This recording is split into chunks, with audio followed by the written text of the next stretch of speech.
we're back. Alrighty, so... Oh boy, that's loud. Last part, we finally met the Outsider. He's an old god who we'll learn more about as we go.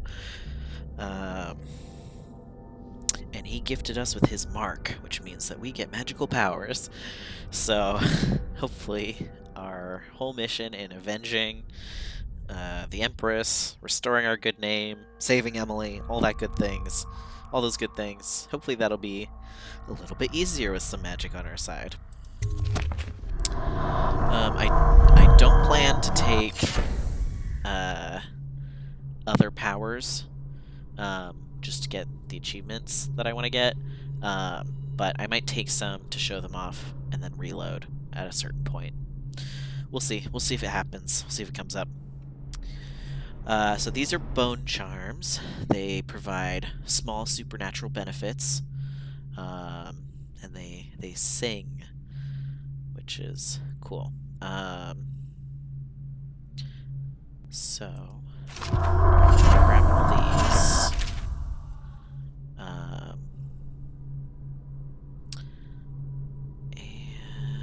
And I am gonna read some stuff. So there's quite a bit of lore in this room. Just to start out with, this is more of a like a setting note. This is excerpt from the personal memoirs of Hiram Burroughs, dated several years earlier. So this is back when Burroughs, who did the coup and is now the Lord Regent, this is back when he was still just the Royal Spymaster. So, it says, this is the 4th day, month of high cold. Progress continues on the suppression of gang activity in the Distillery District, but more slowly than I'd expected. The ruffians operating there have been cunning, I'll grant them that, but it's only a matter of time. I'll see their leaders flogged in public and sent beneath the Royal Executioner's blade. If I had my way, that mute bastard would be working night and day, removing the heads that need removing. Internally, the Empress does not seem pleased with my investigations. It seems that it is beyond her thinking, against her very nature as a trusting person, to believe that traitors move amongst us, but I know they do. They must. No, Jessamine would rather spend her time with the Royal Protector. At least he's likely to stop any immediate threat to her safety, but a strong arm is not what's needed against those who would undermine us. How will Corvo's sword stop a poisoned wine glass or an explosive delivered by courier? It will not. There are many threats around us, threats requiring meticulous efforts to police. Young Lady Emily is undisciplined, I'm afraid. Here within Dunwall Tower, she receives instruction from the finest tutors known in the Isles, yet her mother spoils her, and she spends most of her time lost in imagination, wasting her time drawing, or asking Corvo to teach her to fight with wooden sticks. The girl might rule the Empire someday. Every moment spent at play is a moment wasted. Shoring up security for the main gate leading to Dunwall Tower has been another pet project of late. To think that back in his day, Emperor Caldwin left it open to the public during the day, allowing anyone to come and go as they pleased. If it were up to me, I'd seal off access to the streets entirely, but the Empress won't hear of it. The waterlock is much easier to protect, and if it were the only way to the tower, traffic in and out would be greatly reduced. Someday, the wrong person is going to slip in, and we'll suffer for it, mark my words. No amount of security is excessive when it comes to protecting heads of state. The Empress also disapproves of my plans for the Sokolov devices. Sokolov himself has no interest in security, of course, but he's vain and therefore keen to see his inventions deployed in any fashion. This wall of light he's been tinkering with has promise. In any case, at least I was able to convince the Empress to upgrade the pistols carried by the officers of the watch. Why do I worry so when no one else seems to care? If I ever fall asleep, will it all sink into the ocean? Will the rough things clamber over the walls and fill themselves on our flesh? This is what I see in the same dream several times each month. If only I had more say in things, more authority, I could protect us all. Perhaps I've been working too hard. Dinner and an evening of conversation with a certain lady of refinement might be in order, perhaps somewhere nice in the estate district. Hiram Burroughs, Royal Spymaster. So, his intentions and motivations for doing a coup are apparently just defense-based or something like that. He's the sort of guy who just people didn't listen to him as closely as he would have preferred, so he got mad. That's what I make of it anyway. Here's another good one. Rumors and Sightings, Dowd. Excerpt from an overseer's covert field report. So this is an overseer from the Abbey reporting on a man named Dowd, who is a known criminal in Dunwall. He says, "For over a year now I have lived away from the Abbey, without the company of my overseer brethren, or the guidance of the blind sisters of the oracular order. Days have passed with me sleeping in the dens of cut-purses, murderers, and worse, and the nights have seen me prowling through the worst alleys and wretched corners of Dunwall. I have taken my meals with killers. At times I have ventured beyond the city walls, meeting in forgotten graveyards and the outlying ruins frequented by those of ill means. My beard has grown long, and I wear the weathered clothing and bits of boiled leather favored by the Bottle Street and Hatter gangs, and by those rough men and women who make their trade knifing others in return for coin. My hands have run red with blood, it's true, but I have selected my targets with care, choosing amongst those criminals and heretics who were not fit to live, executing them justly, and using their deaths as a means of building my reputation. So far, this trick has allowed me to make my name amongst my murderous colleagues without taking the lives of the innocent. My goal is singular. I must impress the assassin named Dowd in order to get close to him. Of all the practitioners of black magic we have tracked, none concern the Abbey as much as Dowd. It is said that his mother was a witch from one of the archipelagos off the Pandician coast, taken captive by pirates venturing far from the Isles. According to the legend, by the time the ship returned, the captain was dead and the witch controlled the crew, with Dowd still a shadow in her belly. The earliest stories tell of a gang killer without mercy, moving among the shopkeepers and city watch officers of Dunwall like a reaper through wheat. Then a period of silence followed, years we now believe he spent traveling the Isles, studying anatomy and the occult in the great halls of learning, and in hidden basements frequented by fellow dabblers in the forbidden arts. Dowd is even purported to have spent a winter in the Academy of Natural Philosophy itself, and for a time before a schism developed, he counted the Brigmore witches among his allies. All the while he honed his craft, and it is during this time that we believe he began to consort with the outsider. So, this known criminal assassin, Dowd, also, they believe, is someone who was marked by the outsider, like we have just been marked by the outsider. That's what's important here. New reports emerged of a dusky-skinned assassin paid by the elite to eliminate their rivals in Dunwall and in the other major cities across the Isles. Those who saw him and lived numbered in the handful, but all of them reported something strange. He appeared and vanished like smoke. From a nearby rooftop he gestured, and a noblewoman stumbled from her balcony, falling to her doom on the cobblestones below. Most recently, as this new threat of plague has risen in Dunwall, Dowd has been seen leading a gang of men in dark leather, dressed as factory whalers in their vapor masks. They seem loyal beyond comprehension for one so unworthy, leading me to wonder if some of his magic is dedicated to lulling their minds, enslaving them. Only a month ago, one young girl claims to have come upon a strange scene. Carrying a bottle of milk home to her crippled brother, she was taking a shortcut through the tailor's district. In a narrow street, she passed beneath a window and heard unusual sounds from within. Pushing aside the ratty curtain, the girl saw into an abandoned apartment used by miscreants for gambling and trading haberweed. An occult shrine had been erected against the far wall, which she recognized from the teachings given by her local overseer. A man she described as resembling Dowd was kneeling before the shrine, muttering to an unseen spirit as if in argument. He took a carving made of pale bone from the altar before him, and the lights all went out in a gush of unclean wind. Quiet as a field mouse, she slipped away, running until she reached her home. There can be no doubt. Dowd is an agent of the outsider and must die, for there is no limit to the evil this man might do. This is my solemn oath and the great purpose of my life. Until Dowd is dead and his corruption has been purged from the world, I will continue to move among the depraved, winding my way toward him. I will not drop my guise nor don my overseer's mask again until Dowd breathes no more.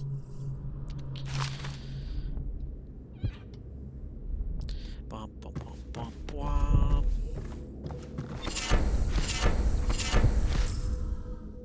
Mystical whale artifact. Let's see. Is that all the bone charms? No. Let's grab more. Mystical wolfhound artifact.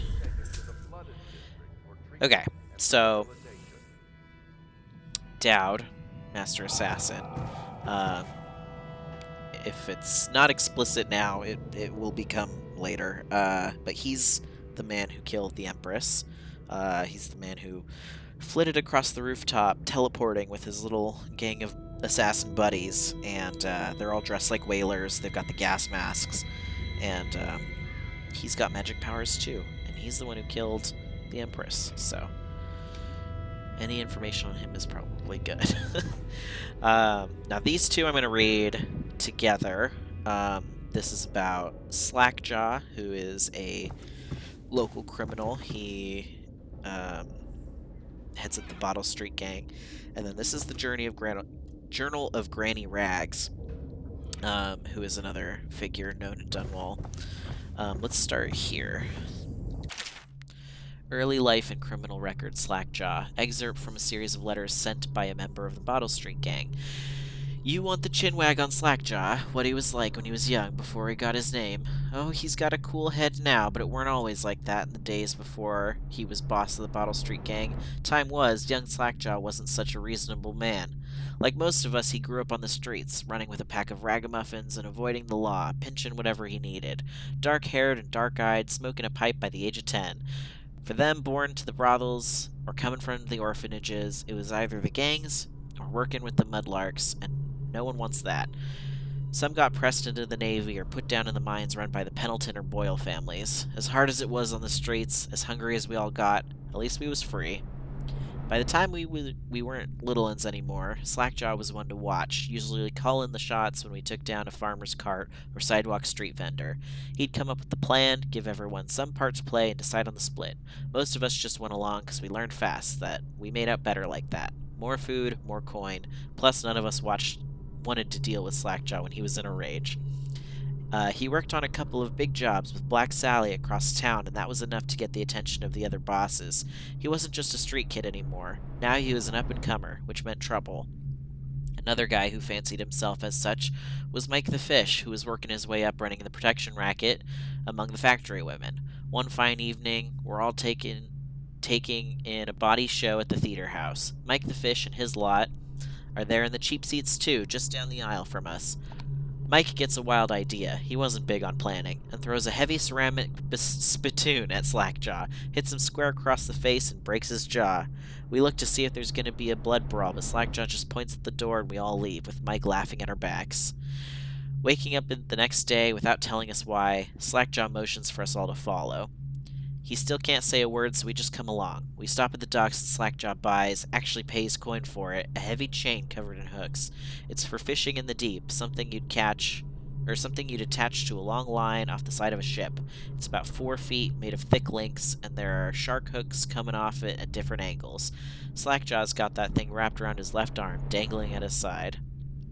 Not sure how he knew where Mike the Fish was staying, but when we reach his girl's house, Slackjaw throws a bottle through the window just like that. It's almost noon. There's a bunch of screaming inside, and Mike pokes his head out, looking wide-eyed and baffled. When he sees Slackjaw out in the street, a look comes over his face that still gives me the willies. Pure murder. Mike comes out the side door, bellowing like a blood ox, holding a cleaver, heading straight for Slackjaw. When they come together in the street, Slackjaw spins, and the shark hooks bite deep into Mike's arm and shoulder. He screams, but Slackjaw holds onto the chain. He's standing there with his jaw broken, clenched tight, with the chain wrapped around his left arm, hook sunk into Mike the Fish, just knifing him as fast as he can. Mike couldn't fight very well, hooked like that, and using his left hand, but he was a big guy, and it took a lot of stabbing before he went to his knees. Everyone was cheering at first, but then we all went quiet. It just kept going and going, until finally it was just Mike the Fish blubbering, crying like a baby, and the sound of Slackjaw's knife. When it was all over, and here's the brilliant part, Slackjaw took out a note and stuck to Mike's face with a nail. It just said, "If you want a job, come to Bottle Street." Slackjaw didn't talk right for a couple of months, but word spread fast. By the end of the year, once we had a sizable gang going, he sent out letters to the other bosses, telling them that he was running a brand new crew over on Battle Street. Most of them laughed or beat up the guys who delivered the letters. Green-eyed Trish even came back missing a thumb, but apparently Slackjaw was expecting that kind of reaction and had a backup plan. A few weeks later, or a week later, 4 of the bosses were dead. Seemed like a series of unfortunate events, but everyone knew better. One shot dead by the watch while standing in the middle of a meat market. Another slipping and falling into the water, out cold. One of the older bosses found in bed with his belly opened wide and a Tivian pear stuffed into his mouth. Still not sure what that meant. And Sheila Barnsworth was found blubbering in a cauldron of hot wax. Slackjaw sent out another set of letters, offers to the underbosses, telling them they'd be treated fair as peers. He even sent Green-Eyed Trish with one of the letters. All the underbosses accepted. After spilling the guts of his main competition, Slackjaw went in for stabilizing his business, real neat-like. Calling in favors, smoothing things over, giving everyone a little bit of coin or drink as a bonus, showing what he could be like as a boss. So everyone got quiet, which always makes the boys of the city watch nervous, of course. Word went out among the Royal Spymaster's snitches, the responsible citizens group they called themselves, telling everyone working in a shop or sweeping off the front steps of their homes to keep watchful eyes for Slackjaw and his men, trying to suss out what they were up to and what had just happened. But Slackjaw ain't stupid. He greased a few palms among the shopkeepers and the watch too, telling them that he was in town to stay and that things would be run properly from now on, without so much blood. He was finally a real boss, ready to settle into the business of moving whiskey, running the hound fights, and offering up the ladies and gentlemen of the night, if you take my meaning. Then the plague came. First, it seemed like a good thing. A few people got sick and everyone wanted to buy those potions from Sokolov or Piero. Health elixir or spiritual remedy, they call him. Slackjaw told me he saw an opportunity. We already had an old whiskey factory with a still where we could water the stuff down and sell it discounted. Doing the same with Sokolov's elixir was a smart plan. Pretty soon, everybody in the slums was sick and business was good. But after a while, there were so many people down with plague that everyone got scared. Everybody started acting real nasty, and everything fell apart. When people can't work, they don't have the coin for elixir, watered down or pure. When the Empress died, it seemed like Dunwall would slide into the void. Spymaster Burroughs took over, and the Watch started using all that new Sokolov technology. Watchtowers, tall buoys, and the Mark pylons. They put up a wall of light across Clavering Boulevard and cracked down hard. But Slackjaw surprised us again. Instead of leaving town on a boat bound for Morley or one of the other isles, he stayed and kept it all together. We get as much elixir to fight off the plague as the City Watch, with their taxes and rations, and that's kept us alive so far. From Crowley, from the Battle Street Gang. It's a lot of reading. This is the reading episode, guys. Alright. Last big reading, hopefully. Fingers crossed. The Journal of Granny Rags. Excerpt from the ramblings of a street denizen. Of course I'll tell you, dearie. I won't keep any secrets from you in the end. All the dreary days of my life are like the windows of a house. From the kitchen I can see out into the garden, where the leaves and stalks are brown and bug-eaten. You can see a little lump of dirt where something was wrapped in a blanket and laid to rest along the rows of twisting vines. The front room looks out into the street where the neighbors are all setting fire to their homes, barricading themselves inside. Warm and snug, dearie. Don't forget about the bedroom either. It sees into a dreary alley where hooligans are playing a game with an old man. The first two are hitting him with sticks, and the girl with them is kicking at his dry old ribs. Oh, to have those bones, to boil them in a pot. No one lives in my house anymore, dearie. No one you'd want to meet. When I lived there with my husband, we were fine, fine people. Vir amore, everyone would say. Your house is as grand as Boyle Manor. Better even. Your dinners are lavish, and your parties are the best. When that young Sokolov came to paint my portrait, I was still nearly in my prime. Radiant, he said, and he was just barely a man. So young, painting all the best people across the land. Everyone wanted a portrait by his hand, all my friends. I was the only one, dearie, wet with his paint, glistening on the canvas for a pretty coin. But it wasn't all parties and paintings. My husband and I weren't always at home, no. We traveled together, he and I, to the far ends of the Isles, beyond even all the way to the red cliffs of Pandysia, to dig in the rock and crawl through the caves, holding up candles and squinting at the walls. Many precious things we came upon, but none so precious as the boy with the black eyes, dearie. All those marks and bones, carved so deep and polished so bright. I brought the old bones home, hid them from my dear husband. Then I learned to boil them and carve them myself. They made such good presents, dearie. The little mute boy took them home. He loved them so. All the time he came back with new bones for me, holding them up so I could see in his eyes, even though his tongue was still. Granny, his eyes would say to me, carve these bones for me, make me another present. And he went so far, all the way to Dunwall Tower, the royal headsman himself now, my little mute boy and his shiny, shiny sword. Better bones were what I needed, you see. Better bones to carve and polish, scrape and gleam. My dear old husband was always tired. I made him soup, and then he was sick. Better bones was all, for my little mute boy, carved in the name of the one with the black eyes. And after my husband was gone, given away as birthday gifts, I didn't want to live there any more. So now I'm old and don't have many to give my presents to. It's sifting through the garbage for granny rags, and feeding the little birdies that gather at my feet. No one wants to have tea, dearie, especially those rude louts on Bottle Street, Slackjaw and his boys, always meddling with an old woman just trying to make her way. In the end, we'll be together with him, you and me in the dreary night, with stars above and below, and always the one with the black eyes, dearie. So, she lives in Dunwall. We'll meet her soon. Yeah. A lot of interconnected people and plots. And it's okay if it's all missing you now. Should I clear space for Samuel then? You know, If you like, but he won't it'll all use come it. together. Why? He can't sleep in regular beds anymore, or that's what he says. Says he was in the Navy too long. Can you believe it? Oh, That pile of wood out there? It's a hovel he built from an old rowboat. Where does Admiral Havelock find these people, I wonder? Hey, Lydia. I had a sailor for a boyfriend once. He thought he'd strike gold digging in the Pandysian cliffs. They found his ship drifting empty. You know, I tried to attend services with the overseers for a while. They've just gotten more and more, I don't know, rabid about the 7 strictures and witchcraft and all that nonsense. I think the Admiral's awfully distinguished, don't you? Everyone I know cried the day we heard the news about the Empress. Poor woman. And her little daughter lost. From what I understand, it just killed the Admiral to be cast out from the Navy. That was his life, before the Lord Regent came along. Someone came and banged on the door a few nights ago. I thought Lord Pendleton would piss himself. Oh, begging your pardon. To think what I spend smuggling in wine for his lordship. That Wallace can cook, yes, but the way he talks to us, you'd think he was a lord himself. I'd work for you for a year for free if you managed to get that Lord Regent off the throne. None of the shops are open, all the business has dried up, and most people can't even walk the streets. That man's a blight on the city.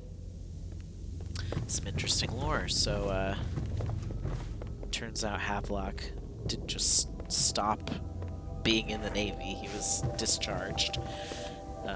So that's interesting. He just ran this place until the Lord Regent took over, and he was like, my life has purpose again, I shall start a conspiracy. So, that's interesting. good day, Master Corvo. Hey, Lydia and I Cecilia. trade chores sometimes, and I'm starting to think I never come out ahead. She's a smart one. I hope the attic's to your liking. I've slept there myself on summer nights. I went and knocked on the front door a few nights ago for a joke. No one thought it was funny. My sister lost a tooth last month, fighting off some officer from the City Watch. The sooner the Lord Regent is gone, the better, I say. Just you wait. I'll own this place one day. I've dreamed it. Aw. So Lydia was like, somebody knocked on the door the other day and we all had a heart attack. And Cecilia's like, I knocked on the door the other day and no one thought it was funny. She's great. Okay, let's see what Havelock's written about us. Oh, nothing new. Okay, that's fine. Anything new here? Corvo seems to have arrived in good shape. Much better than I expected, given what I've seen of Coldridge Prison. He seems willing to work with us, and he shouldn't lack for motivation. The man has lost everything. We'll judge how he performs in the field. And if I can, I'll find a way to test him personally. Cool. I look forward to your tests.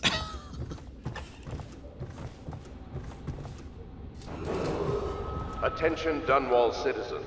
Do not attempt to house or care for a friend or family member who shows signs of blood on their face and chest area. The only way to help them is to bring them to the City Watch. They will be taken to the flooded district for treatment. Are you a nobleman, Corvo? No one seems to know much about you. By your bearing, I'd say so. Lord Pendleton's great-grandfather took a Sakonan chambermaid to wife. On second thought, the story doesn't bear repeating.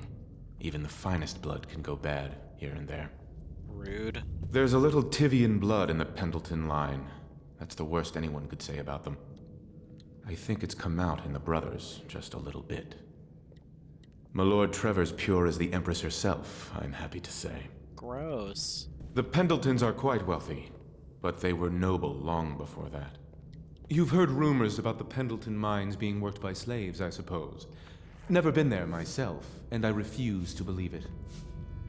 They say Custis Pendleton made an improper remark to the Empress once, and you ejected him from a state dinner before asking who he was. Well done, I say. Oh, that's good. This plague has ruined the social season for all of us. Oh, terrible. Ugh, can you imagine? Ugh. Lord Pendleton Memoirs, Chapter 20. Oh yes, my favorite podcast. In my 13th year, the despised stepmother at last departed, and Pendleton Hall was again quiet, although Father had by then sunk into deep depression. It was at this sensitive time that Waverly Boyle first entered my life. She who will be the source of many tender recollections to come. Great, can't wait to hear all about it. I love that you're recording your memoirs. Terrible nobleman, and your way too loyal buddy there. Hi, everyone. Well, let's get down to it. Let's get. First off, I know that assassination is dark business, but sometimes good men have to do bad things to make the world right. Our purpose is clear. We want to restore Her Majesty's line by finding and putting Emily Caldwin on the throne. To those ends, we'll hide, act in shadow, take them apart, piece by piece. Tonight, High Overseer Campbell dies by your hand. It won't be easy. He's protected by his overseers, an army of religious zealots. But if anyone can do it, you can. Your exploits are legendary. Campbell carries a private journal. Once you've eliminated him, get the journal, because we think it contains Emily's location. Recovering her is obviously critical, assuming she's alive. That's the gist of it. Remember our cause and strike true. We're counting on you.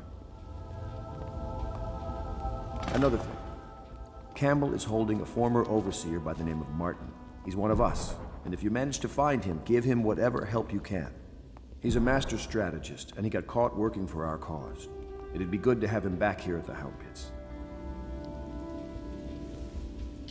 Great, I'm not gonna be killing anyone though, so let's see. This is about another one of Sokolov's designs for the City Watch, which is the exquisite tall boy. They're basically guardsmen on stilts who use their bows to attack the sick and the poor, heavily armored.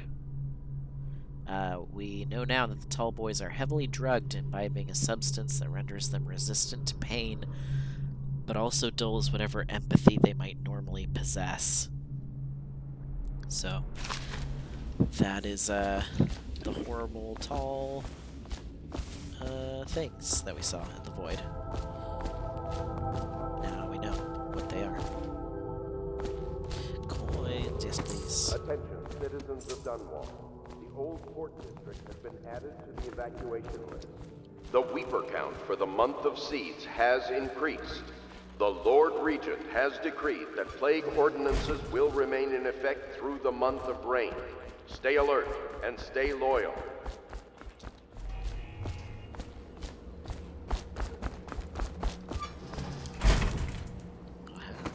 Feathers.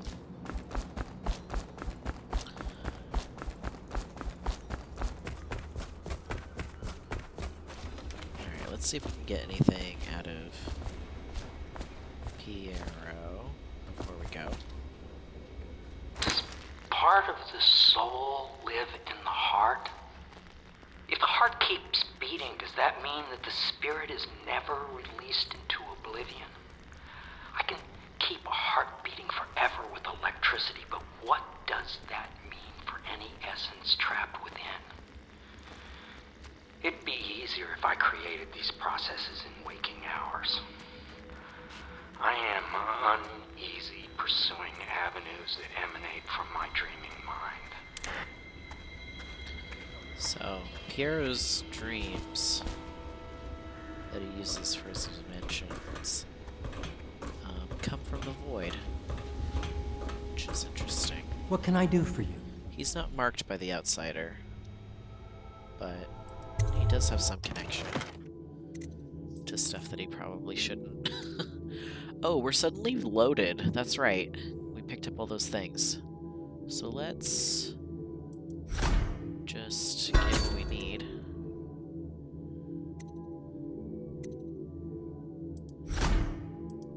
Combat sleep dart, love that. Bone charm capacity. Mask optics.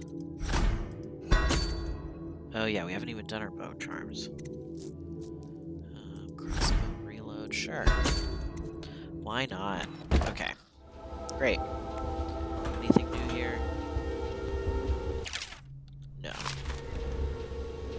These are what we had before. But his little side door's open, that's nice. Okay, let's pull up our bone charms. Oh, not there. Here. So these are just things that alter how your powers work, how certain things affect you. Some of them lend themselves better to like a combat, high chaos build, or run for the game, and some are better for stealth. So let's see. White rats won't attack you, that's nice. White rats can be consumed for mana. Sure. I don't know if we're going to need it, but sure. Powers, effects slightly improved. Would love that. Drop assassination, we don't need that. Swim speed increased, sure. Enemies miss more often. Hopefully we're just not going to get shot at all. That'd be great. Breath capacity, sure. Moderate keyhole peeping magnification, sure. And delicate touch breaking glass sound is moderately reduced. I don't know that that's going to come up either, but we may as well throw it on for now. Great. Anything else? Oh, Corvo? Second solution. If you've a moment. Okay, and here's our last character here. Corvo. Hello. I'm Callista. I work here for Admiral Havelock. I'm sorry to intrude on your business, but this is important. I suspect you're going to kill the High Overseer. That wretched man. Not if I can help There's it. really no reason for you to listen to me. But my uncle, Jeff Kernow, still serves as captain in the City Watch. We know him. But he's a good man, and my only family. The chatter in servant circles is that Campbell just took delivery of an exotic poison. And I think I know why. My uncle's not corruptible like the rest of them. Campbell is going to poison my uncle. Do you think you could protect him? You used to do that, right? Before you had your current profession. Before you became an assassin. Okay, but like, I'm not gonna kill anyone, so please stop calling me that. We actually know her uncle, Jeff. He was the one who escorted us off the boat, up the waterlock, to the tower in the first scene of the game. So, we're like, I don't know if buddy buddies is correct, but we're on good terms with him. And we will save him if we can.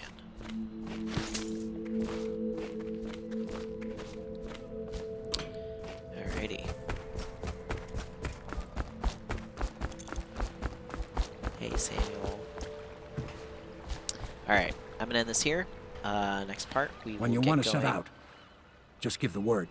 We'll get going on the first mission, the first big mission of the game. Alright, see you then.